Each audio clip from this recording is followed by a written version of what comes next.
Okay, so here what is communication. Okay, तो communication क्या होता है, सबसे पहले तो ये इंपॉर्टेंट है। तो word communication is derive from word communication, एक लैटिन वर्ड से आया है, ठीक है, दो वर्ड से, जैसे कि कम्युनिस एंड कम्युनिकेयर, ठीक है।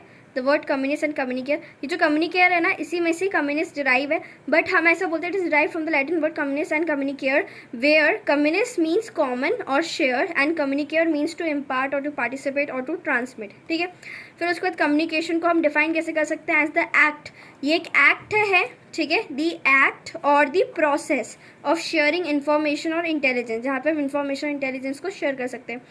वेरियस स्कॉलर्स जो है of communication has define communication different veg, बहुत सारे स्कॉलर्स हैं यहाँ पर, ठीक है, जो कम्युनिकेशन को अलग अलग तरीके से डिफाइन करते हैं, ठीक है, तो हमें उनकी बातें भी गौर करना चाहिए, ठीक है। So various scholars of communication has define communication different ways, all some of them are, एक तो पहला है न्यूमैन, ठीक है, according to Newman and Summer. So according to Newman and Summer, communication is an exchange of facts, ideas, opinion, ठीक है, और emotion by two और मोर पर्सन, तो दो या दो से ज़्यादा पर्सन की क्या है, ये फैक्ट का एक्सचेंज हो गया, आइडियाज़ का, ओपिनियन का, इमोशंस का, ठीक है।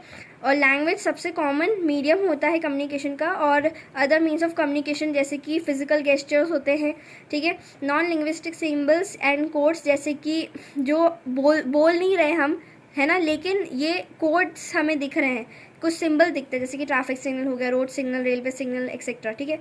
Now Peter Little defines communication as the process by which information is transmitted between individual and organization. तो पेटर लिटिल क्या बोलते हैं, वो ये बोलते हैं कि कम्युनिकेशन एक ऐसा प्रोसेस है जहाँ पर इंफॉर्मेशन को ट्रांसमिट किया जाता है, या तो किसी इंडिविजुअल को आप मैसेज भेज रहे हो या फिर एक ऑर्गेनाइजेशन को भेज रहे हो, ठीक है, सो दैट एक अंडरस्टैंडिंग रिस्पॉन्स यहाँ पे डेवलप होता है। For communication to be effective the receiver should be able to understand. तो देखो, जब कम्युनिकेशन इफेक्टिव कब होगी, जब रिसीवर को क्लियरली आपका मैसेज समझ आ जाएगा और वो कॉम्प्रीहेंड कर पाएगा मैसेज को ट्रांसमिटेड बाय द सेंडर।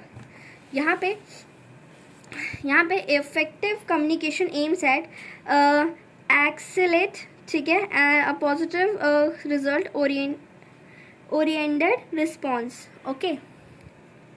और यहाँ पे इसका मीनिंग भी ऊपर दिया, किसी से इन्फॉर्मेशन निकलवाना।